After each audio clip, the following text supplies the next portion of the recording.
Assalamualaikum warahmatullahi wabarakatuh. Perkenalkan, nama saya Imelda Fitri NPD, berasal dari SMA Witama Nasional Plus Pekanbaru. Saya adalah mahasiswa PPG dalam jabatan kategori 1 Universitas Asahan jurusan Bahasa Indonesia. Terima kasih. Welcome to Witama School. Witama School adalah sekolah nasional plus di Kota Pekanbaru yang sudah berdiri sejak tahun 2008. Dengan sistem kurikulum nasional dan internasional, Witama School merupakan sekolah swasta yang berakreditasi A.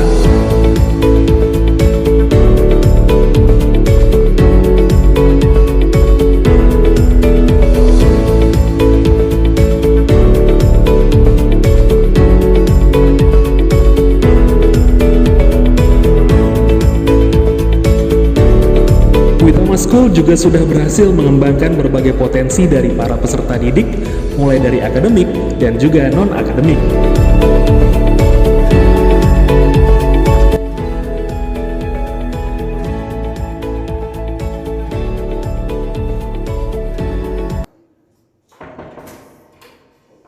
Selamat pagi semuanya.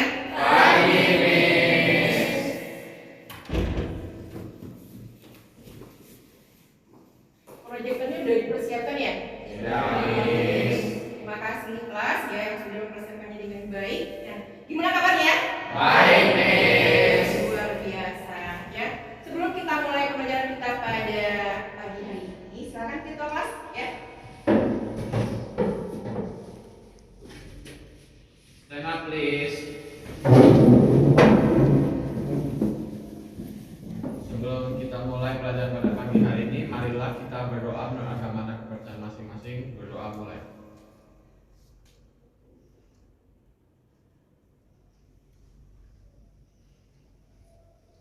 Berdoa selesai.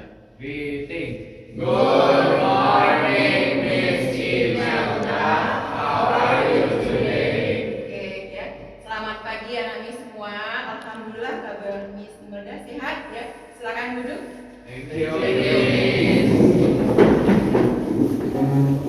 Miss, pantun dulu dong, Miss, belum mulai. Pantun? Ya, pantun dulu, Miss. Biar tambah semangat ya. Oke, nah pergi ke pasar membeli batik. Belinya di pasar Keramat. Melihat senyum Nabila yang cantik. Membuat kita tambah semangat. Tanya mana dong? Terima kasih ya.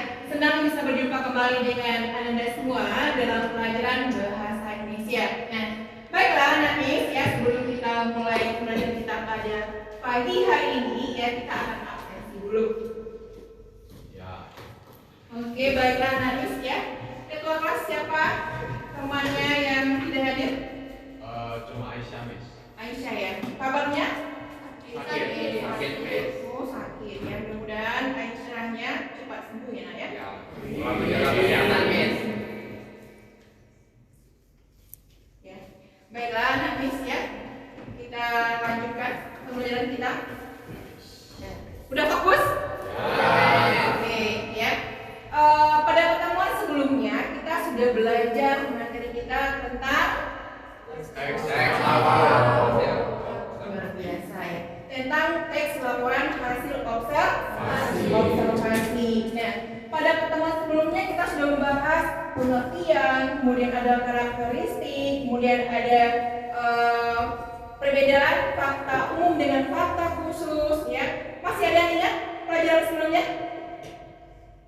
Ayo, siapa yang masih ingat apa yang dimaksud dengan teks laporan hasil observasi? Oke, silakan Elda. Teks LHO atau laporan hasil observasi itu adalah teks laporan yang menyajikan latar belakang, metode dan hasil dari suatu percobaan. Oke, ya. Ada lagi pendapat yang lain? Tapi tepuk tangan dulu dong untuk si Elda. Ada lagi yang mau menambahkan? Atau ada pendapat lain? Oke, silakan Nur. adalah memberikan informasi dari suatu ulama. Iya, luar biasa. Boleh ya. Jadi teks laporan hasil observasi itu adalah suatu teks memberikan informasi hasil dari pengamatan suatu objek. Nah, kalau kita lihat dari ciri-cirinya, masih ingat? Siapa yang masih ingat ciri-cirinya? Angkat tangan dong. Oke, Stella, silahkan. Bersifat objektif. Iya, satu. Bersifat fakta. Dua. Logis. Terus bersifat penelitian juga. Iya. Luar biasa. Nah, kira-kira kalau kita kaitkan nih dalam kehidupan sehari-hari, pelajaran atau materi teks laporan hasil observasi itu bermanfaat nggak bagi kehidupan kita? Bermanfaat. Nah, di belakang bisa kelihatan? Bisa ya, gimana Sky? Nah, untuk capaian pembelajaran kita pada pagi hari ini ya, peserta didik mengevaluasi informasi berupa pikiran, pandangan, arahan atau pesan dari teks deskripsi, laporan narasi, rekon, eksplanasi, eksposisi, dan diskusi, dari teks visual dan audio visual untuk menemukan makna yang tersurat dan tersirat. Kemudian, peserta didik menginterpretasi informasi untuk mengungkapkan gagasan dan perasaan simpati, peduli, empati, atau pendapat pro kontra dari teks visual dan audio visual secara kreatif. Nah, peserta didik menggunakan sumber lain untuk menilai akurasi dan kualitas data serta membandingkan isi teks. Nah, itu untuk capaian pembelajarannya. Kemudian, untuk tujuan pembelajaran, menganalisis dan mengevaluasi gagasan dalam paparan laporan hasil observasi dengan kritis dan reflektif. Kemudian, menganalisis struktur teks laporan hasil observasi dengan kritis dan reflektif. Nah, jadi itu adalah tujuan pembelajaran dan juga IKTP dalam materi kita pada pagi hari ini. Ya, kita lanjutkan lagi ya. Profil pelajar Pancasila. Nah, profil pelajar Pancasila ada beberapa dimensi yang harus anak MIS lakukan dalam proses kegiatan belajar mengajar kita. Yang pertama, beriman, bertakwa kepada Tuhan yang Maha Esa dan berakhlak mulia. Nah, untuk hal ini dimensinya kita sudah mulai dengan berdoa sebelum belajar. Ya. Yang kedua, berkebinekaan global. Yang ketiga, bernalar kritis. Yang keempat, bergotong royong. Yang kelima, mandiri. Yang keenam, kreatif. Nah, jadi ada 6 dimensi yang harus anak MIS lakukan dalam proses belajar mengajar, ya, atau dalam proses kegiatan belajar mengajar. Kita lanjutkan lagi. Nah, jadi untuk pembelajaran kita pada pagi hari ini, model yang kita gunakan adalah model problem based learning berbasis pendekatan TIPEC. Jadi anak MIS semua harus membawa handphone sebagai media atau sebagai sarana kita dalam pembelajaran. Semuanya bawa handphone? Ada yang tidak bawa? Wah, luar biasa. Wah, semua ya? Oke. Nah, jadi karena kita berbasis TIPEC, kita gunakan nantinya handphone sebagai media. Nah, setelah itu ada beberapa misalnya seperti LKPD, ya, kemudian ada asesmen awal dan asesmen akhir yang sengaja bisa mendasarkan melalui Google Classroom kita, ya. Nah, untuk model PBL ini atau problem based learning ada beberapa langkah yang harus anak MIS lakukan nantinya dalam kegiatan belajar kita. Nah, yang pertama itu langkahnya, ya. Nah, coba anak MIS perhatikan, bisa nampak nak? Ya, sintak yang pertama adalah orientasi masalah. Sintak kedua, organisasi belajar. Nah, bagian organisasi belajar ini anak MIS nantinya akan duduk sesuai dengan kelompok masing-masing atau kelompok sebelumnya. Ini sudah duduk sesuai kelompok ya? Ada yang mau pindah nggak? Ya, udah klop kayaknya ya dengan kelompok yang lama ya. Oke, nah kemudian yang ketiga sintaknya penyelidikan kelompok. Nah, dari permasalahan yang akan kita bahas, kalian nanti diskusikan ya penyelesaiannya. Kemudian sintak yang keempat, pengembangan dan penyajian hasil penyelesaian masalah. Nah, dari hasil diskusi kalian nanti ya, satu orang perwakilan dari kelompok akan mempresentasikan ke depan. Ya, barulah setelah itu ke bagian sintak yang kelima, analisis dan evaluasi proses penyelesaian masalah. Ya, Miss Golda akan memberikan penilaian ya setiap kelompok yang tampil. Ya, luar biasa sekali yang tampil. Nah, jadi ada 5 langkah pembelajaran yang harus kita lakukan dalam kegiatan belajar mengajar pada pagi hari ini. Ya, Miss. Gimana? Masih semangat? Masih, Miss. Baiklah, untuk asesmen awal dalam proses belajar kita, Miss maunya kalian silakan buka link yang sudah Miss share-kan di Google Classroom atau di WA ya Nak ya, tentang motivasi belajar. Ya, bisa dibuka? Bisa. Ya, silakan bantu Nak. Ada 5 soal di sana, silahkan diisi. Sudah ya? Ya. Kalau Miss lihat dari hasil apa kalian? Hasil dari pengamatan untuk motivasi sepertinya sudah semua termotivasi. Coba perhatikan. Nah, ini ada satu teks ya, yang judulnya Pantai. Nah, Miss baca, tolong disimak yang lain. Pantai diartikan sebagai batasan antara daratan dengan lautan. Batas ini merupakan zona laut sebagai dengan kedalaman 200 meter. Garis isobar 200 meter. Jadi, sifat-sifat pantai sama dengan daratan.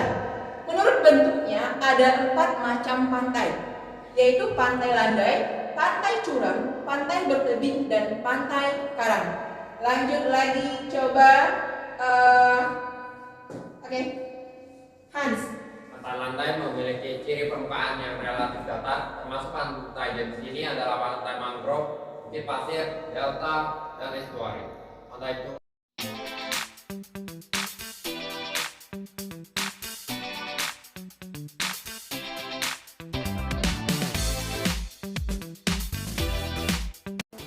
Ya, terima kasih untuk Namis yang sudah bantu membaca. Kita berliterasi ya Nak ya. Oke, nah coba perhatikan.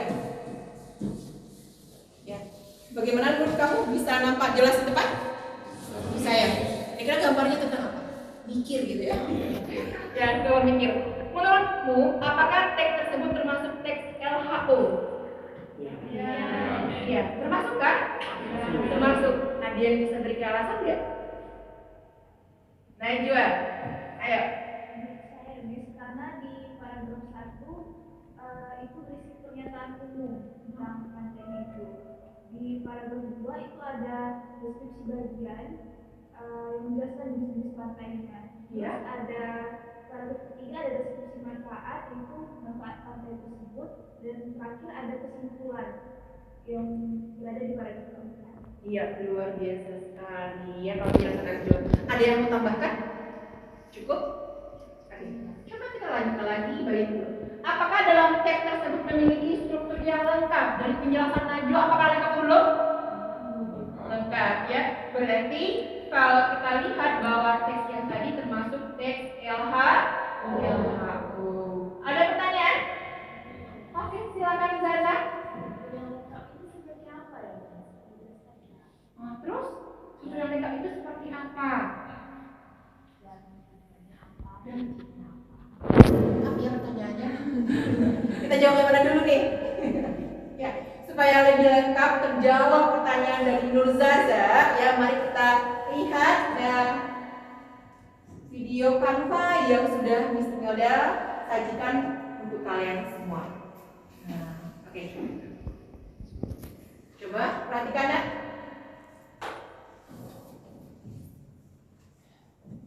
Ya, teks laporan hasil observasi. Bisa nampak ke depan? Jelas? Halo Sky.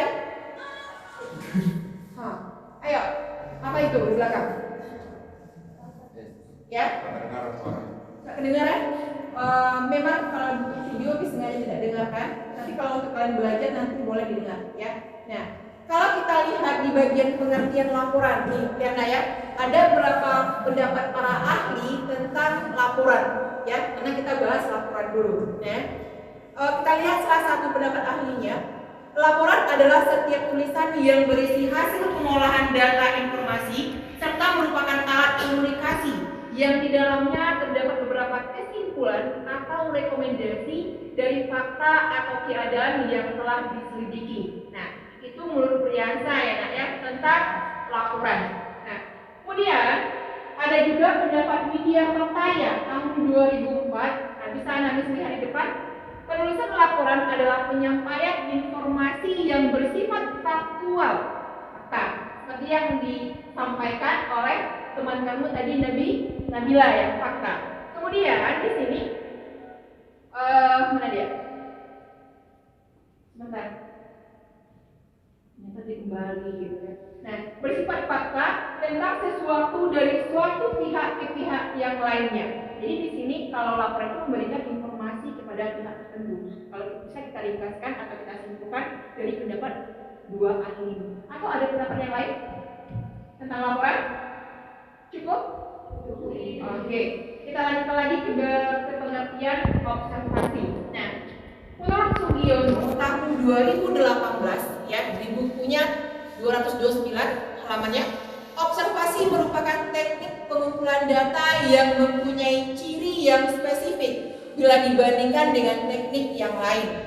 Sedangkan menurut Supriyati tahun 2011, pengertian observasi adalah suatu cara untuk mengumpulkan data penelitian dengan mempunyai sifat dasar naturalistik yang berlangsung dalam konteks natural. Pelakunya berpartisipasi secara wajar dalam interaksi. Nah, ini pengertian observasi ya. Manis sekali senyumnya. Oke, kita lanjut lagi ya.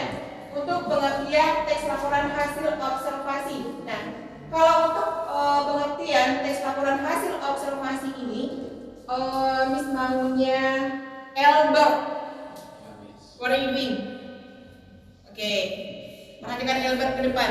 Coba Albert baca menurut Kemendikbud tahun 2013 apa yang dimaksud dengan teks laporan hasil observasi. Menurut Kemendikbud pada tahun 2013 menjelaskan teks laporan hasil observasi adalah teks yang berfungsi untuk mendeskripsikan ataupun mengklasifikasikan sebuah informasi. Teks laporan hasil observasi memiliki struktur umum, klasifikasi atau pernyataan umum aspek yang dijelaskan, memiliki urutan yang logis sesuai fakta tanpa keterlibatan opini pribadi peneliti. Iya. Silakan lagi tambahkan, coba Namis ya, menurut Heru. Oke, Joyce mana Joyce? Joyce bisa nampak Joyce? Ya. Kurang. Holly? Nampak. Kenapa? Minus matanya? Kurang? Oh, luar biasa Sasa. Silakan Sasa. Menurut Heru menjelaskan bahwa teks hasil observasi adalah catatan yang isinya merupakan pengamatan terhadap sebuah studi kasus atau pembelajaran yang dilakukan dengan sengaja, terarah, urut, dan sesuai pada tujuan observasi.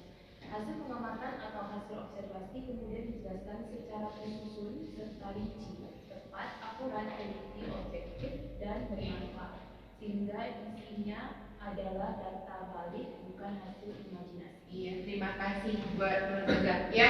Jadi itulah pengertian dari observasi. Nah, kalau kita lihat kesimpulannya ya.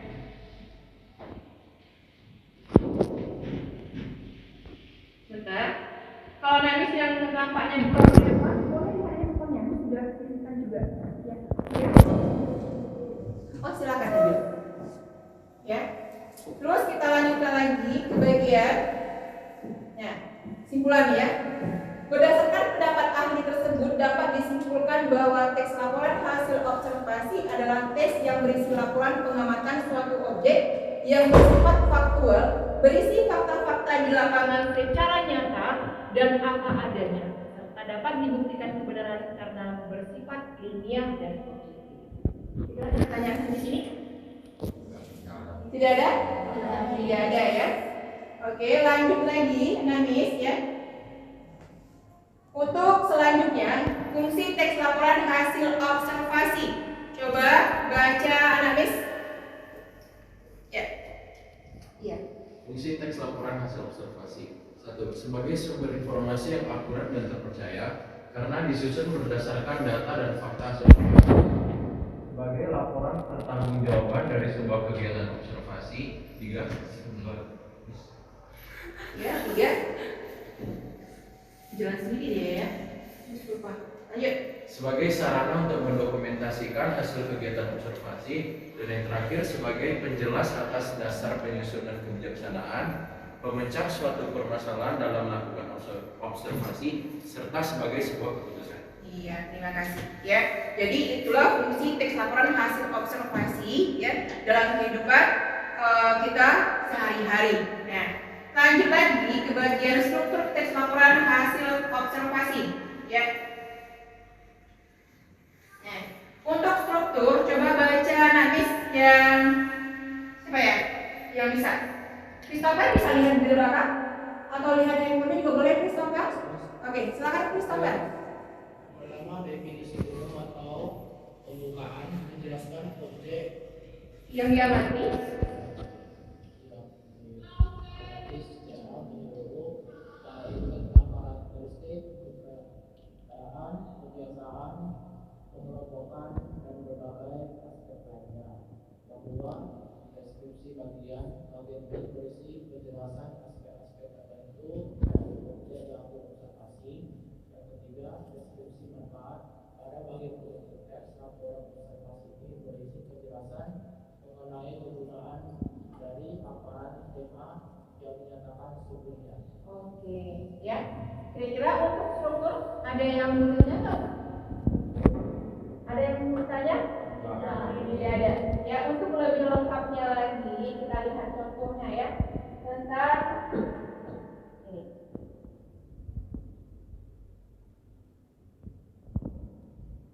Ya, coba perhatikan Anamis di depan. Contoh teks laporan hasil observasi. Ya, kalau dilihat dari sini, objek yang Miss Imelda sajikan adalah tentang pohon kelapa. Bagian definisi umumnya menjelaskan tentang deskripsi secara umum pohon kelapanya. Pohon kelapa atau disebut juga pohon nyur merupakan tumbuhan palem yang berbatang tinggi dengan tinggi bisa mencapai 3 meter. Buahnya tertutup sabut dan tempurung keras. Dalamnya terdapat daging yang mengandung santan dan air. Nah, itu lebih ke bagian definisi umum. Kalau ada di sana konjungsi yang menyatakan definisi, itu adalah definisi umum. Nah, lanjut lagi ke bagian, ya, coba nanti perhatikan ke depan, ya, Sky. Deskripsi bagian. Nah, bagian-bagian dari tumbuhan ini adalah buah kelapa, batang, pelepah, dan akar. Buah kelapa terdiri dari kulit luar, sabut, tempurung, kulit daging, daging buah, air kelapa, dan lembaga. Pohon kelapa atau pohon nyur banyak terdapat di bagian tepi pantai. Nah, jadi pada deskripsi bagian ini menjelaskan tentang apa? Kalau deskripsi umum lebih, kalau yang ini lebih ke, ayo. Iya, betul sekali Han. Semangat dong Han. Kalau bagian-bagiannya nih maksudnya. Iya, betul sekali. Lebih membahas bagian-bagiannya, ya. Kalau deskripsi manfaat Itu menjawabkan tentang manfaat dari kelapa tersebut. iya, Itu itu bacaan. berdasarkan penelitian yang ada, kelapa diyakini bermanfaat untuk menyembuhkan penyakit seperti TBC, luka bernanah, wasir, disentri, dan kolera. Oke, cukup. Nah, bisa paham? Amin. Tahu cara menganalisis teks laporan hasil observasi? Tahu. Oke, masih semangat nggak? Masih. Masih nih, tapi kayaknya agak loyo gitu ya. Oke, kita ice breaking dulu mau? Oke, coba kita dulu handphonenya. Ya, fokus ya. Ice breakingnya kalau Mas Email bilang selamat pagi, tepuk. Kalau misalnya selamat siang, tepuk. Kalau selamat malam, kalau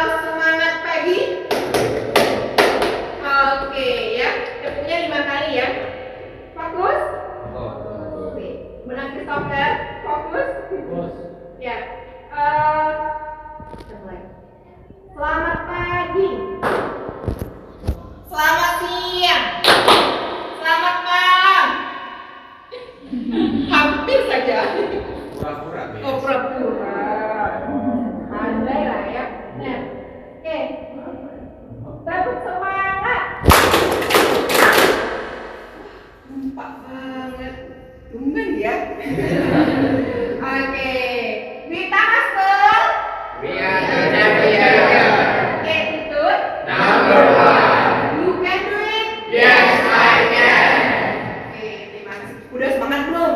Sudah ready. Belum melotot nih melotot. Oke, baiklah Namis ya. Kita lanjutkan. Sintak yang berapa? Yang kedua. Ini tiga. Tiga. Sintak pertama sudah. Sintak kedua udah. Sintak yang ketiga lagi ya. Untuk sintak yang ketiganya ya. Yang kedua ketiga. Ayo. Siapa yang fokus? Yang kedua. Akan bilang dulu tadi. Yang kedua ya.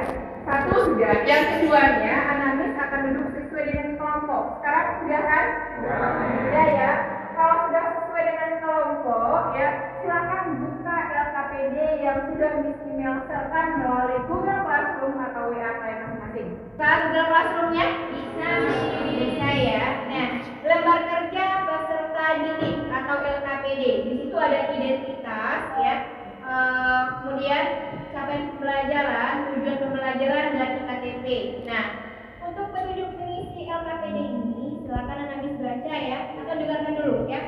Bacalah LKPD berikut dengan cermat, kemudian diskusikanlah permasalahannya dengan teman sekelompokmu. Yang kedua, tanyakanlah pada pendidik apabila kamu menemukan kesulitan dalam mengerjakan LKPD tersebut. Ada kesulitan? Kira-kira dari gambaran umum ya LKPD yang kalian buka ada kesulitan? Ada ya. Oke, baiklah Anamis ya. Silakan kerjakan LKPD-nya. Di situ ada 3 teks ya, 3 teks yang berkaitan dengan kucing. Kemudian ada lagi jeruk ya, ada lagi wayang. Nah, silakan dijawab. Miss kasih waktunya 15 menit. Cukup? Cukup. Ada yang mau menanyakan?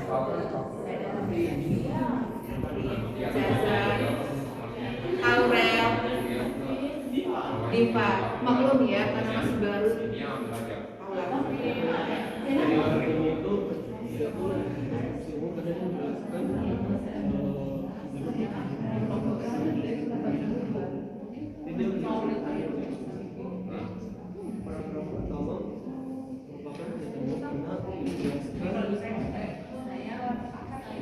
Oke, gimana nih ini?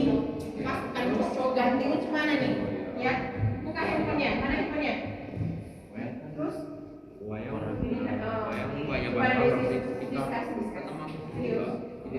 Christopher, siapa yang di sini? Video kelompoknya nih.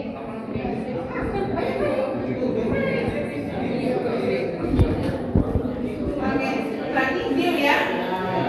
Deal sekali ini juga kelompoknya. Tolong diskusikan dengan baik. Nanti kalau udah selesai bisa pastikan ke depan. Oke, semangat Hans. Kelompoknya Holly, Joyce, Holly, Nabila. Sakitnya itu nggak berdarah gitu ya. Sabar ya. Orang sabar kasih itu kan. Ayo, diskusikan mana? Yang terakhir dari manfaat. Manfaat setelah itu yang Semuanya dianalisis. Tiga-tiganya nanti. yang terakhir. Tidak menilai hidup bukan pilihan.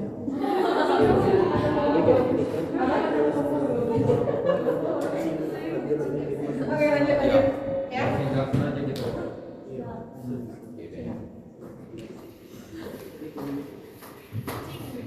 Gimana? Amin. Udah selesai? Amin.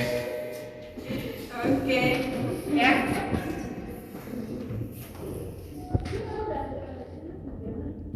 Ya, kalau udah selesai silakan kelompok Miss yang panggilkan atau kalian yang angkat tangan nih? Miss panggil. Panggil. Dipanggil dulu. Iya, surprise deh. Dipanggil dulu bergerak ya. Oke. Kelompok 3, silakan buka. Kelompok 3, kelompoknya Nabila. Satunya di sini kan? Ya. Silakan kelompok 3.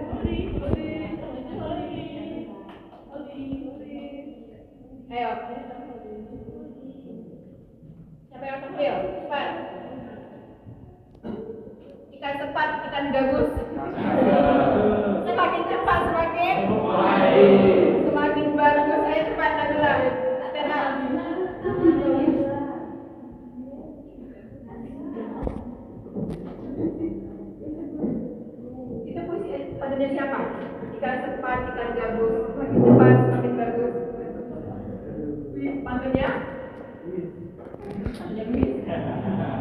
silakan Nabila. Semua, saya Nabila dari kelompok 3. Saya akan membagikan jawaban.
Oke, baiklah Nafis ya, tidak terasa semuanya sudah tampil ya, menyajikan hasil dari diskusi kelompok.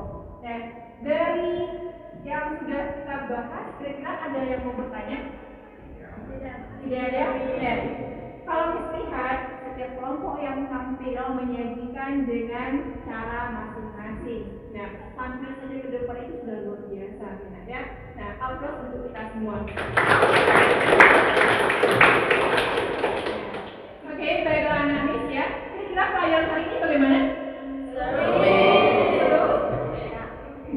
Oke, ada yang tidak paham nggak? Yang malu-malu? Ya, baiklah Namis ya. Sebelum kita masuk ke bagian penutup pelajaran kita pada pagi hari ini ya, kita Namis untuk melakukan asesmen akhir ya, penilaian akhir tentang materi kita. Coba buka lagi Google Classroom-nya. Di situ ada 5 soal yang berkaitan dengan materi kita pada hari ini ya. Oke, ya. Baiklah Namis, sudah terasa waktu juga yang bisa kita. Tetapi ya, sebelum kita tutup pertemuan kita pada pagi yang cerah ini, kita simpulkan dulu pelajaran kita. Siapa yang mau menyimpulkan? Kira-kira apa yang dapat kita simpulkan pada pagi hari ini? Oke, silakan Najwa. Strukturnya Ya. jadi dari yang saya lihat tadi, struktur teks ini ada 3. Pertama ada dulu atau biasanya terletak di awal teks sebagai pembuka yang menjelaskan objek secara menyeluruh. Yang kedua ada deskripsi bagian yang menjelaskan tentang aspek-aspek tertentu. Yang ketiga ada deskripsi pendapat yang biasanya terletak di akhir teks sebagai penutup yang menjelaskan manfaat dari objek yang dijelaskan. Oke, percakapan dulu. Jadi itulah kesimpulan pelajaran kita pada pagi hari ini. Nah, untuk pertemuan berikutnya diinformasikan kita akan mengamati objek. Nah, objeknya itu nanti kita bagi per kelompok apa saja yang akan kalian amati. Kemudian ditulis dalam bentuk laporan teks observasi ya, atau teks laporan hasil observasi ya. Baiklah Namis ya, untuk hari ini terima kasih atas perhatiannya ya. Sampai jumpa lagi pada pertemuan berikutnya. Selamat pagi. Atau kelas silakan. Karena waktu ketuanya lagi ke toilet, digantikan oleh ketua. Semua berdiri. Ya. Semua berdiri. Meeting. Thank you, Miss Imelda. See you. See you. And Friday. Oke, you're welcome. Sampai jumpa lagi pada pertemuan berikutnya. Oke, boleh bagi yang untuk pelajaran berikutnya silakan siap-siap ya. Terima kasih semuanya.